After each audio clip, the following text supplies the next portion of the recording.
Now let's take our favorite component to the next level.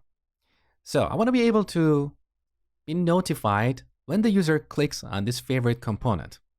So I want this component to raise a custom event like change that we can bind to a method in our host component. So in app component, I want to have a method like onFavorite changed. And this method will be called whenever our favorite component raises the change event. So let's go to app.component.ts. Here we want to add that method onFavorite changed. For now, let's just add a simple message in the console. Favorite changed. Now back in the template, we need to extend our favorite component so it raises the change event whenever the user clicks on this component. How do we do that? It's very similar to what we did earlier. So instead of declaring an input property, we want to declare an output property. Let's see. So let's go back to our favorite component.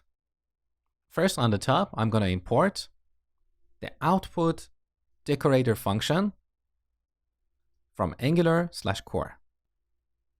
Then I'm going to declare a field here, and the name of this field should be exactly the same name as the event we want to raise, in this case, change. Now we should decorate this field with our output decorator. Now we should also initialize this field to an instance of the event emitter class. Let me show you. So we use the new operator and then event emitter. So because event emitter is not a primitive type in TypeScript or in JavaScript, we need to use the new operator to create an instance of this class. Now you can see we have a compilation error here because we have not imported this class on the top. Now if you're using the auto import plugin, you can press Command and period on Mac or Control and period on Windows. And in this menu, select the last item, add event emitter to existing import declaration from Angular/core. Now, if you're not using this plugin, simply go on the top and import event emitter here. Okay, the compilation error is gone. Now, finally, in our onClick method, after we toggle the isSelected field, we want to raise an event. We use our event emitter for that.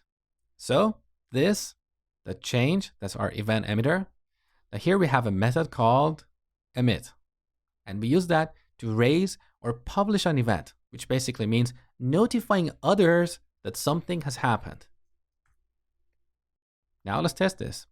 Save, back in the browser. So I'm going to click this icon. Now look in the console. We got this message, favorite changed. So this is how we raise custom events from our components. In the next lecture, I'm going to show you how to pass event data when raising an event.